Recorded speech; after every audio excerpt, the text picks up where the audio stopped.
Welcome to the Second Bite Podcast, where we talk with top entrepreneurs and CEOs about creating valuable companies through creative transactions. Now, let's get started with the show. Welcome to the Second Bite Podcast. We have a tremendous episode and a great guest with me today. David Rodnitzky is our guest. David, I am very excited to have you on board today. Thanks, Todd. Great to be here, and you're off to a great start by pronouncing my name correctly. Thank you so much. I've been working on that. This is back-to-back episodes. I've had an author. I think you know the prior guest I had was Robert Glazer. He's my co-author, actually, of this book, of my book. There's so there the you book, go. There it is. Right. It's a great book because it tells a great story. And we're going to get into the book in a bunch of detail. For our listeners, I have 10 of these books. And if you want one, reach out to me direct by email or through LinkedIn, and the first 10 will get one of those great reference books. The book is great because it's not an academic exercise about math and EBITDA and multiples. It's the real story of how you built your agency, what happened with it, good, bad, and ugly. So if you don't mind, can you just take us through that, and I'll ask a couple questions along the way? So the story of my agency and what eventually happened to it. I went to law school back in 1999 at the University of Iowa. Only thing I knew out of law school is I didn't want to practice law. Ended up moving to Silicon Valley with the clothes on my back. Got a job at a startup where they didn't have anyone running marketing. I was interested in marketing, so I sort of took it over. I discovered at that company this concept of pay-per-click advertising, which was back in 2000, which was, and then early days, right? Early days before Google even did it. And then over the next 7 years, it sort of exploded as a form of marketing. Google took off, became a multi-billion-dollar company. And so then in 2008, for a variety of reasons, I started an agency focused on search engine marketing. And initially, it was just me at a coffee shop in Pacifica, California. I had a 1-month-old child that I was dealing with on the side. But the agency started to scale. I started to expand from just SEM to offering different services like Facebook advertising, search engine optimization, conversion rate optimization, web analytics, et cetera, sort of becoming a full service digital marketing agency. And of course, hired a bunch of people along the way. Got to 2014, we were able to make an acquisition of a local competitor in an all equity transaction to just sort of cement our dominance, if you will, in Silicon Valley. And then in 2015, I started getting a lot of interest from outside parties interested in buying the company. And I was not actively looking to sell the business, but I decided to hire an investment banker and just see what would happen if we just talked to the 6 or 7 companies that were sort of circling the hoop, if you will. You had that much inbound interest, 6 or 7? Yeah, we had 6 or 7 serious inquirers. Of course, we had a lot of, form letters as well, and a couple of companies that we just didn't even want to talk to. But yeah, we had 6 or 7 for a variety of reasons.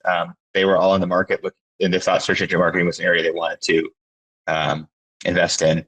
So we ran a process, ended up getting 3 offers that we really liked. I share the numbers because it's publicly available information, but it's very interesting. We had one offer at about 35 million, one offer at 40 million, and one offer at 65 million. And our EBITDA at the time. How big was the agency? Yeah, I think our top line was something in the range of, I want to say, I'm getting old here, but let's call it about 15 million. And our bottom line was 15. Top line was 15. So your EBITDA was 4 or 5? No, I think somehow we came up with an adjusted EBITDA of 4, but the reality was it was probably closer to like a 2.8. So you let's say you got away with 4. This is like a 10 to 15 times deal. Yeah, I mean at 4 it would have been whatever that is, 16 times EBITDA. Yeah. So what happened was, it's like your house is worth what someone's willing to pay for it, right? So in our case, the company that did end up buying us, Hart Hanks, which is a publicly traded company out of Texas, as far as I understand it, they had told the street like in Q3 of 2014, we're buying a digital agency by Q4. And Q4 came and went, and they, I think, got second place on acquiring another agency. I believe it was the Rim Kaufman Group that Merkle acquired. And so now they've told the street, we're going to buy someone, and now they've already missed that promise. So I think they were under a lot of pressure to sort of get something done. So they came in with a very aggressive offer. Majority of that was on earnout, so they didn't have to pay us all that upfront. Do you remember the structure of the deal? Yeah, it was $35 million on a revenue based 3-year earnout, and $30 million in cash at close. Jeez, man, on a $4 million deal, that's tremendous, right? Good times. Yeah, better to be lucky than good, right? So I mean, it was great. We had a great outcome, and I really thought that was kind of our final stop. I thought, this is great. I really liked the synergy between the two companies. Harte Hanks was more traditionally offline. They had a lot of like heavy database work, and we were obviously online and very performance driven. So I thought, this is great. Peanut butter meets chocolate.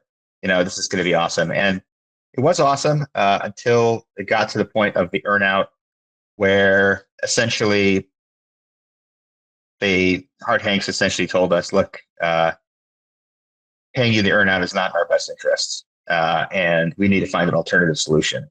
So we hit 100% of the earnout. When is this, David? Is this at the end of the first year when you've got time for the payment? No, it was a 3-year deal, and it was a 3-year lump sum payment. So that's definitely, if you asked me for things I would have done differently, I wouldn't have done a lump sum payment at the end of 3 years, because but you get $30 million up front, man. That soothes that a little bit, right? Sure. But it was, I would have gone for some sort of like yearly, of course, a third, or something like that, because I definitely, you don't want to be in a position where you're betting it all on black, so to speak. Now, at the end of the third year, it's payment time. Had you qualified for all 30 million, 35 million? We qualified, yeah. They were sort of in startup mode, and so they, as I said, it wasn't a profit-based earnout, or EBITDA-based. It was purely a revenue-based earnout. So they told us, just go and grow the company. So I think we were by the time the deal closed, I think we were at around 17 million of revenue, and by 3 years later, we were at 35 million. So we had literally doubled the business. Were you selling into their client base? A little bit. As I'm sure you know from going through a lot of deals, there's always a lot of optimism when a deal closes that there's going to be massive synergies. Reality was, we had some deals that we did with their clients, but it wasn't really where our growth came from. Our growth came from just continuing to sell to the clients that we had been selling to, which was essentially Silicon Valley tech startups and established tech companies. And so to fast forward a little bit, they say it's not in our best interest to pay you. How do you figure out a solution to that? I tried to be as flexible as I could. I mean, we gave them a little bit of an extension to see if they changed their mind and wanted to make the payments. Then we hired an investment bank, and they shopped us to shop us around. As deals can get very hot or very cold based on what people's perception is of the situation of the seller. And I think there was a perception that this was a fire sale, that either Harte Hanks was in trouble or that they had made a mistake and they didn't want to keep us around. So we were not able to get any really good offers for the business. And so I literally flew to two of my biggest competitors, and I said, listen, this is exactly how much you have to pay for the company. I think it's going to be worth 2x in a year if you pay this now. It's a great deal. Let's work together and make this happen. And it was a long time ago. Can you say who it was? Yeah, it was Elite SEM, which is now known as So you went to visit Ben at the time? Yeah. Yeah, but I think actually I was in. I think I didn't visit him, but I was on vacation in Mexico, and I spent several hours on the phone with him. Okay. And then, and actually, now that I think about it, I visited Mountain Gate, which was Denver, which was their private equity firm, and then the other one was with Colton King, probably with Colton. Yeah, with Colton, who's now a pretty good friend of mine. And then I met with PMG, which is George Stephanov, another good friend of mine down in Fort Worth. And I don't blame either of them for, everyone comes to you with a story about how amazing, it's such an amazing deal. You got to do it. This is going to be a slam dunk. but neither of them could really sort of get to the number that I thought we needed to get Hart Hanks to bite, if you will. So at the end of the day, we were sort of out of options. And so I basically came together with my management team and said, let's make an offer ourselves. So we ended up going to a local bank here in Silicon Valley. We got what I would describe as sort of a venture loan. So it was a little bit more aggressive a loan than what you get in terms of like a typical AR loan that you can get as a small business. And we essentially, again, this is like all public knowledge. We basically said, look, we will relieve you of the debt that you owe us, the $35 million. We'll pay you $5 million in cash at close, and we'll pay you $5 million if and when we sell the company in the future. So $45 million transaction. So you really came up with $5 million in cash. We came up with $5 million cash. Buy a business that's doing way more than 5 of EBITDA. Yeah. Well, at that time we were doing less because remember we were on a revenue-based earnout, so you were just getting optimizing for revenue, but we were still in a position to be worth way more than the $5 million of cash. So we ended up buying the company effectively for $5 million and then we assumed our own debt of the $35 million. So we did have shareholders that I was still responsible for that I needed to go and find a way to have another exit so I could pay them that $35 million that they thought was due to them. But that's the transaction that we did, and I think it worked out reasonably well for Hart Hanks. I mean, I don't think they would have preferred that we would have stayed in the company, but they were at least able to sort of get that debt off the books and refocus. And I think they're doing okay as a business today. Yeah. So now you have your company back. What year is this? 2018.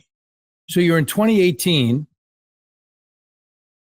What's your mentality? Are you like, well, I'm going to grow this to a monster and then sell it again? Or are you licking your wounds or angry or what?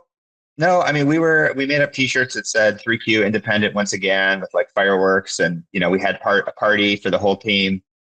And so I was like, okay, this didn't work out. Let's run the business again.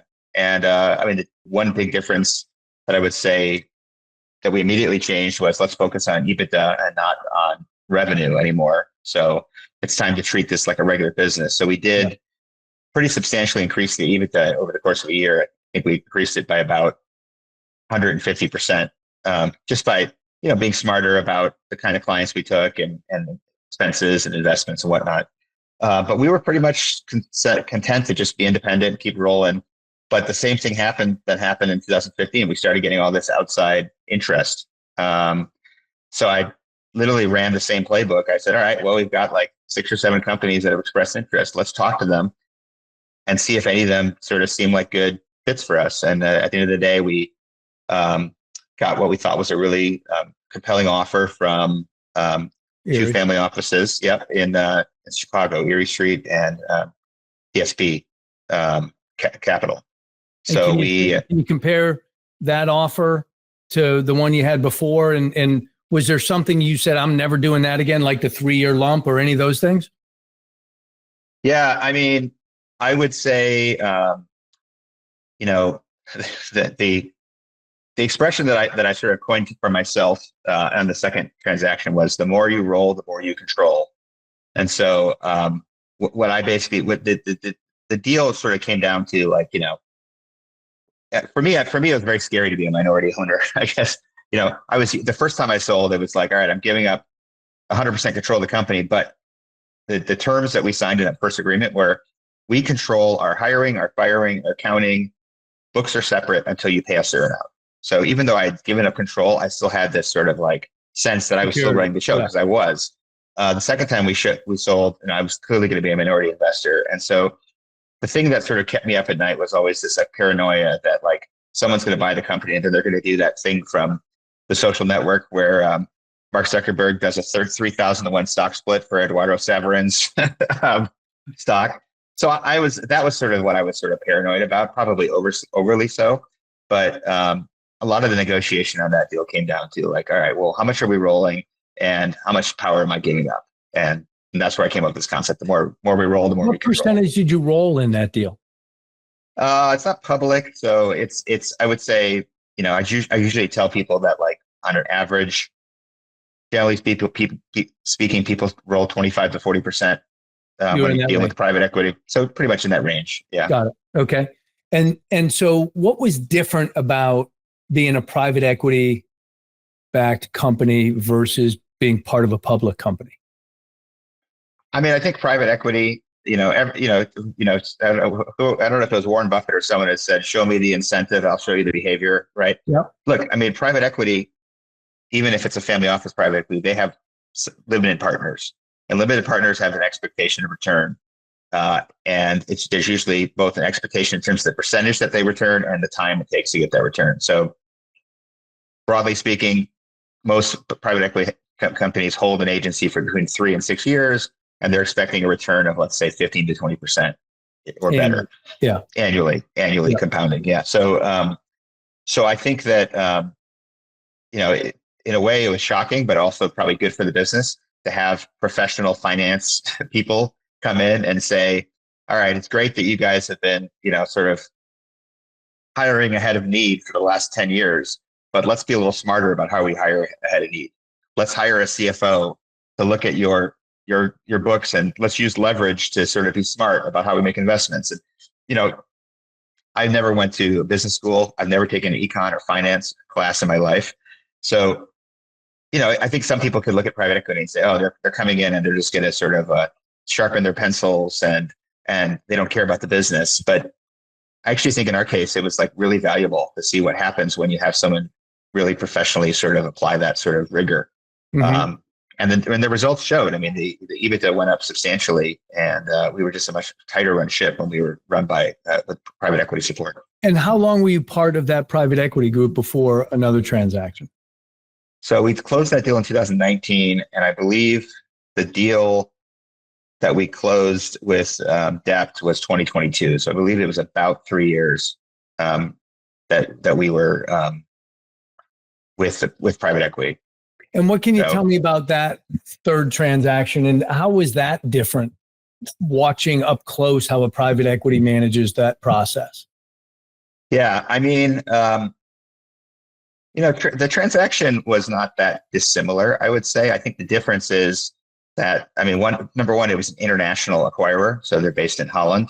So there was all sorts of language in the contract that was just like, and I went to law school and I had no idea what they're talking about. Just like European law, which is a whole nother can of worms. And I think for me, I mean, as I said, I sort of have this paranoia about losing control. And when I sold the private equity, I became a minority shareholder. When we sold again, I became a minority of the minority.